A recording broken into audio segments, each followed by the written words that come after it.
उत्पलावतके दिव्ये विमाने पुष्करेक्षणं शौरिराजमहं वन्दे सदा सर्वांग सुंदரம்.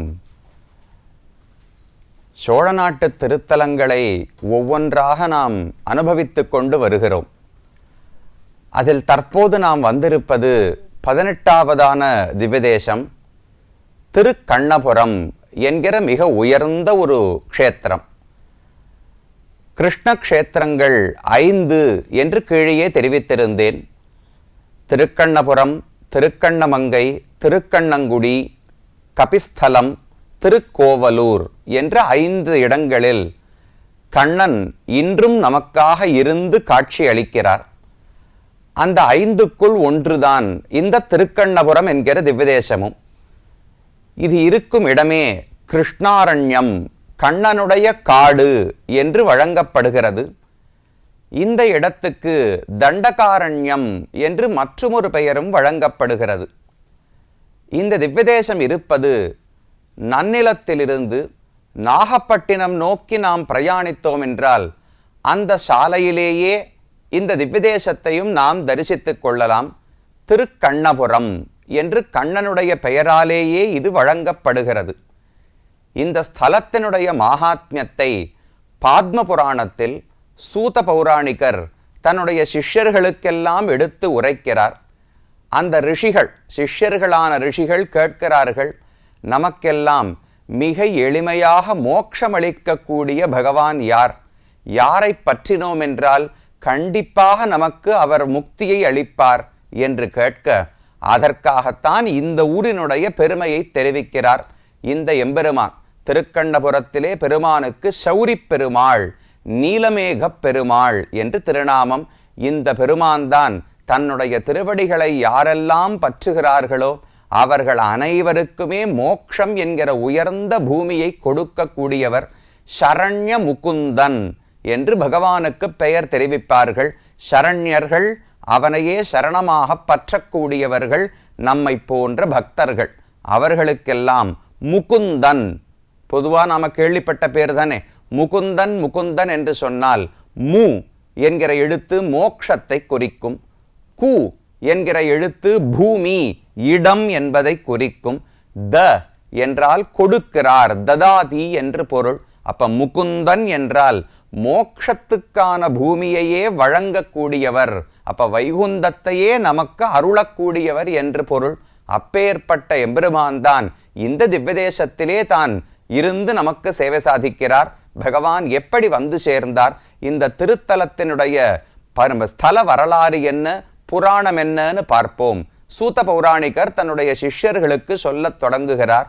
முன்னொரு காலத்தில் வசு என்று ஒரு அரசன் இருந்தான். அவன் மிகவும் சக்திசாலி.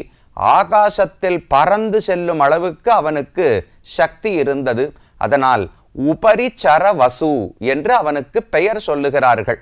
உபரி என்றால் மேலே, ஆகாசத்தில் என்று பொருள். சரம் என்றால் செல்லுவது.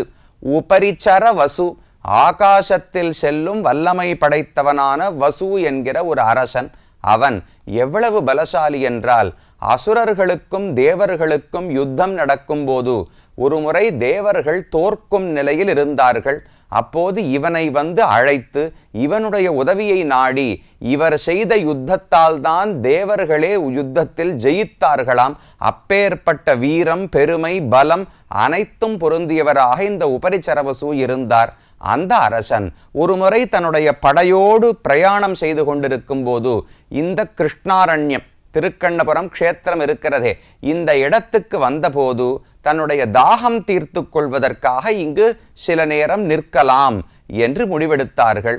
அப்ப இந்த இடத்தை சுத்தி பார்த்தால் எங்கு பார்த்தாலும் சாமை கதிர்கள், இப்படி ஒல்லியா உயரமா வளர்ந்து வளர்ந்து இருக்கும் சாமை கதிர்கள் என்று தெரிவிப்பார்கள். அது முளைத்தது போல் இருந்தது. இது என்ன இடைஞ்சலா இருக்கு, தண்ணீர் குடிக்க முடியவில்லை, அதனால இதையெல்லாம் அறுத்து தள்ளிவிட்டு இங்கு இருக்கிற தண்ணீரை நாம் குடிக்கலாம் என்று அரசன் தெரிவித்திருக்கிறார். ஆனால் அது உடனே தன்னுடைய படை வீரர்கள் எல்லாம் கையில கத்தியை எடுத்துக்கொண்டு வெட்ட போனார்கள். ஆனால் உண்மையில் அது ஒன்று சாமை கதிர்கள் கிடையாது. அந்த இடத்தில் பல ஆயிரக்கணக்கான ரிஷிகள் பகவானை தியானம் செய்து நின்று கொண்டிருந்தார்களாம். அவர்கள் தங்கள் உடலை பேணுவது கிடையாது. எப்போதும் தவத்திலேயே இருக்கிறார்கள், பகவானுடைய சிந்தனையிலேயே இருக்கிறார்கள். ஆத்மாவின் நலனை பார்க்கிறார்களே தவிர உடலுக்கு நலனை அவர்கள் பேணுவதே கிடையாது. ரிஷிகள் முனிவர்கள்னு சொன்னாலே உடனே உடல் ரொம்ப மெலிந்து தானே நமக்கு மனசுக்கு வருகிறது. அதை போல அந்த ரிஷிகளெல்லாம் மெலிந்து சாமை கதுகிற போல ஒசரோசரமா இருந்தார்களாம். அவர்கள் மனிதர்கள் என்று தெரிந்து கொள்ளாமல் இந்த அரசன் ஆணையிட்டபடி படை வீரர்கள் வெட்டப் போனார்கள். உடனே அந்த ரிஷிகள் எல்லாரும் பகவானிடத்திலே பிரார்த்திக்க, பகவான் ஒரு சின்ன பாலகனாக 16 வயசு இளைஞனாக அந்த இடத்திலே தோன்றினான். ஷௌரி என்கிற பெயரோடு பகவான் அவதரித்து அங்கிருந்த படை அனைத்தையும் ஒரு குறுகிய காலத்துக்குள்ளே அனைவரையும் அழித்து முடித்து விட்டான். தன்னுடைய பக்தர்களிடத்தில் ஒருவர் தவறாக நடந்து கொள்ள முயற்சித்தால் எவ்வளவு கோபம் வரும் பகவானுக்கு! அந்த கோபத்தோடு சௌரி பெருமாள் அந்த படை அனைத்தையும் அழித்தார். உபரிச்சரவசு பார்த்தான், நமக்கு இந்த குழந்தை எம்மாற்றம், நாம் பெரிய அசுரர்களையே வீழ்த்தினவன், இந்த குழந்தை ஒரு பொருட்டா என்கிற கர்வத்தோடு பகவானோடு யுத்தத்துக்கு வந்தார். எத்தனை அஸ்திரங்களை பிரயோகித்தாலும் பகவானை வெல்ல முடியவில்லை. கடைசியில் அஷ்டாட்சர மந்திரத்தை சொல்லி நாராயணாஸ்திரம் என்கிற உயர்ந்த அஸ்திரத்தையும் பிரயோகித்து பார்த்தார். அது நேர போய் சௌரி பெருமாளுடைய திருவடிகளிலே விழுந்து மறைந்து போய்விட்டது. அதை பார்த்த பிறகுதான் புரிந்து கொண்டான், ஓ, வந்த குழந்தை சாதாரண யாரோ பாலகன் கிடையாது, பகவானே வந்து தன்னுடைய பக்தர்களை ரட்சித்திருக்கிறான் போலிருக்கிறது. நாம் தான் தவறு செய்து விட்டோம். இருப்பவர்கள் முனிவர்கள்னு தெரியாமல் சாமைக்கதர்கள் என்று நினைத்து வெட்டி சாய்க்க சொல்லிவிட்டோம். தவறை உணர்ந்தான். நேர பகவானுடைய திருவடிகளிலே விழுந்து, பெருமானே என்னை மன்னித்து விட வேண்டும் என்று பிரார்த்திக்க, அப்ப பகவான் தெரிவிக்கிறார், கவலைப்படாதே, நான் இந்த இடத்தில்தான் பல ஆண்டுகளாக இருந்து வருகிறேன். என்னுடைய பக்தர்கள் இந்த முனிவர்களை ரட்சிப்பதற்காக உத்பலாவதகம் என்கிற விமானத்தோடு கூட இங்குதான் இருந்து வருகிறேன். அதனால் உன்னையும் நீ இந்த இடத்துல தரிசனத்தை கண்டிருக்கிறாய், உன்னை மன்னித்தேன் என்று பகவான் அவனுக்கு வரம் கொடுத்திருக்கிறார். உத்பலாவதகம் என்று சொன்னால் ரொம்ப அழகான ஒரு பொருள். இந்த ஊரினுடைய விமானத்துக்கு உத்பலாவதக விமானம்னு பெயர். தொடக்கத்தில் ஒரு ஸ்லோகம் அடியேன் சொன்னேனே, உத்பலாவதகே திவ்யே விமானே புஷ்கரேக்ஷணம்.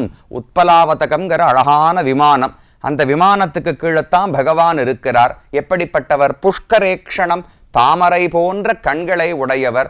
சௌரிராஜ மகம் வந்தே, சௌரிராஜன் என்று அந்த பெருமானுக்கு திருநாமம் ஏற்பட்டது. சதா சர்வாங்க சுந்தரம், எப்போதும் எல்லா அவயவங்களிலும் ஒவ்வொரு பகுதியாக இந்த பெருமானுக்கு திருமேனி அவ்வளவு அழகாக இருக்கும். அதனால சர்வாங்க சுந்தரம் என்று இவரை பற்றின தியான ஸ்லோகம் தெரிவிக்கப்படுகிறது. அப்படி பகவான் இந்த இடத்துல காட்சி அளிக்கிறார். உத்பலம், பலம் பலம்னு சொன்னால் இந்த மாமிச உடல் என்று பொருள். உத்பலர்கள் என்று சொன்னால் இந்த உடலில் ஆசை இல்லாமல் ஆத்மாவிடத்திலே கருத்து வைத்தவர்களான ரிஷிகள், ஞானிகள், பக்தர்கள் யாரெல்லாம் அப்படி இருக்கிறார்களோ அவர்களுக்கு ஆவதகம், ரட்சிப்பவராக பகவான் இருக்கிறார் அல்லவா. உடலை விட்டு ஆத்மாவினுடைய நன்மையை யோசிக்கக்கூடியவர்களை ரட்சிப்பவர் பகவான். அதனால உத்பலாவதகம் என்று இந்த விமானத்துக்கு பெயர் ஏற்பட்டது. இந்த விமானத்தின் அடியில் தான் நான் இங்கு இருக்கிறேன், நீ எனக்கு கைங்கரியங்களை செய்து நீ செய்த தவறுக்கு பிராயச்சித்தம் தேடிக்கொள்வாய் என்று பகவான் உபரிச்சரவசுக்கு சொல்ல, அவர்தான் விஸ்வகர்மாவை கொண்டு இங்கு ஒரு அழகான கோவில், ரொம்ப பெரிய கோவில், பல மதில் சுவர்களோடு கூட திருக்கண்ணபுரத்திலே கட்டி வைத்தாராம். அப்போது அவர் பிரார்த்திக்கிறார், இப்ப எப்படி எனக்கு காட்சி அளித்தாயோ இதே போல என்றென்றும் பக்தர்களுக்கு அர்ச்சாவதாரமாக காட்சி அளிக்க வேண்டும் என்று. அதற்கு இணங்க பகவான் இன்றளவும் இந்த கோவிலிலே கோவில் கொண்டு காட்சி அளிக்கிறார். இதுதான் இந்த பெருமான் இங்கு வந்து சேர்ந்த வரலாறு. உள்ள மூலவரை சேவித்தோம்னால் அவருக்கு எப்படி காட்சி அளித்தாரோ அப்படியே இன்றும் நின்று கொண்டிருக்கிறார். மூலவருக்கு நீலமேக பெருமாள் என்று திருநாமம். நின்ற திருக்கோலத்திலே கிழக்கு நோக்கின திருமுக மண்டலத்தோடு பகவான் நின்று கொண்டிருக்கிறார். மேல் 2 கைகளாலே சங்க சக்கரங்களை பிடித்து கொண்டிருக்கிறார். சக்கரம் பிரயோக சக்கரம், வெறுமனே பிடித்து கொண்டிருக்காமல் சக்கரத்தை பிரயோகிக்கும் நிலையில் இப்படி திருப்பி பிடித்திருப்பார் பகவான் பிரயோக சக்கரமாக.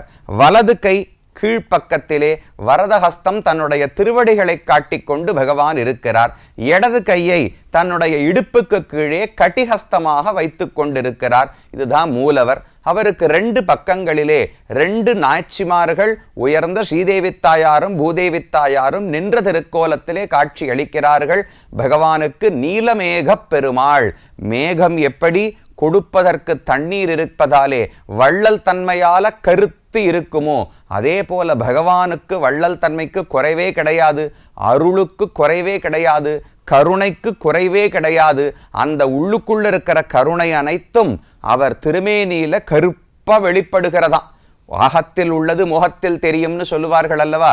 பகவானுடைய அகத்தில் இருக்கக்கூடிய கருணைதான் அவருடைய திருமேனியிலே கருமையாக வெளிப்படுகிறது. அதனால் இந்த பெருமானுடைய திருமேனியை சேவித்தாலே எப்பேற்பட்ட கருணாமூர்த்தியாக பகவான் இருக்கிறார் என்று நாம் புரிந்து கொள்ளலாம். அது மூலவர். புண்டரீக விஷாலாட்சம் சரச்சந்திர நிபானனம் நீலாத்ரிமிவ திஷ்டந்தம் நீலமேகம் அகம் பஜே என்று இந்த பெருமான பத்தின ஸ்லோகம். சரச்சந்திர நிபானனம், அழகான திருமுக மண்டலம் பகவானுக்கு. சரத்ருத்துவில் சந்திரன் எப்படி அழகா வட்டமா ஒரு ஒளி பெருக்கி கொண்டு இருப்பாரோ அதை போன்ற திருமுக மண்டலத்தை உடையவர். புண்டரீக விஷாலாட்சம், தாமரை போன்ற அழகான பெரிய நீண்ட கண்களை உடையவர். சரச்சந்திர நிபானனம் நீலாத்ரிமிவ திஷ்டந்தம், ஒரு பெரிய மலை, கருப்பு மலை நின்றால் எப்படி இருக்குமோ அதை போல நிற்கக்கூடிய நீலமேகம் அகம் பஜே, அந்த பெருமானை நான் வணங்குகிறேன் என்று இந்த ஸ்லோகம் தெரிவிக்கிறது. இது மூலவரை சேவித்து கொண்டோம். உற்சவரை சேவித்தோம் என்றால் உற்சவருக்கு சௌரிராஜ பெருமாள், சௌரி பெருமாள் என்று பெயர் சொல்லப்படுகிறது. மூலவரை போலவேதான். ஒரு கையில பிரயோக சக்கரம், மற்றொரு கையில சங்கத்தை பிடிச்சிருக்கார். ஆனா வலது திருக்கை மட்டும் தானஹஸ்தமாக வைத்திருக்கிறார். இந்த பெருமானையே வாமனமூர்த்தியாகவும் ஆழ்வார்கள் பாடுகிறார்கள். அதனாலேயும் தானஹஸ்தம். மற்றொன்று உபரிச்சரவசூன்னு ராஜா சொன்னேனே, அவனுடைய மகளை திருக்கல்யாணம் பகவானே செய்து கொள்ளுகிறார். என்ன கதைன்னு மேலே பார்க்கலாம். அந்த உபரிச்சரவசு மகள் பத்மினி என்கிற பெண், அந்த பத்மினியை திருக்கல்யாணம் செய்து கொள்ளும் போது தானம் வாங்கணுமே, கன்னிகா தானம். தகப்பனார் தானம் பண்ணி கொடுக்கிறார், அந்த மாப்பிள்ளை அந்த பெண்ணை பெற்றுக்கொள்ள வேண்டும் அல்லவா? அதனால தானஹஸ்தத்தோடு அந்த கல்யாணம் செய்து கொள்வதற்கு தயாராக பகவான் இருக்கிறார். இடது கையை தன்னுடைய இடுப்புக்கு கீழே கட்டிஹஸ்தமாக பகவான் வைத்து கொண்டிருக்கிறார். 4 தாயார்கள் அவரை சுத்தி இருக்கிறார்கள். ஸ்ரீதேவி தாயார், பூதேவி தாயார், ஆண்டாள், அதே போல பத்மினி என்கிற தாயார், உபரிச்சரவசுவனுடைய மகள்னு சொன்னேனே அந்த பத்மினி என்கிற தாயார், இவர்கள் அனைவரும் இருக்கிறார்கள். தனிக்கோவிலில் சேவித்தோம் என்றால் இந்த ஊர் தாயாருக்கு கண்ணபுர நாயகி தாயார் என்று திருநாமம். அமர்ந்த திருக்கோலத்திலே தாமரைகளை ஏந்தி கொண்டு மூலவர் உற்சவர் இருவருமாக கண்ணபுர நாயகி தாயாரும் அழகாக காட்சி அளிக்கிறார். அவள் தனிக்கோவில் நாச்சியார். பகவானுக்கு கூடவே இருப்பவர்கள் 4 நாச்சிமார்கள், பிராட்டிமார்கள். தனியாக இருந்து நம்முடைய குற்றம் குறைகள் கஷ்டங்களையெல்லாம் கேட்டுக்கொண்டு நமக்கு அனுகிரகிப்பதற்காகவே கண்ணபுர நாயகி தாயாரும் இந்த கோவிலிலே எழுந்தருளி இருக்கிறார். இது இந்த கோவிலுக்கு பகவான் வந்து சேர்ந்த வரலாறு. மூலமூர்த்தியை சேவித்து கொண்டோம்.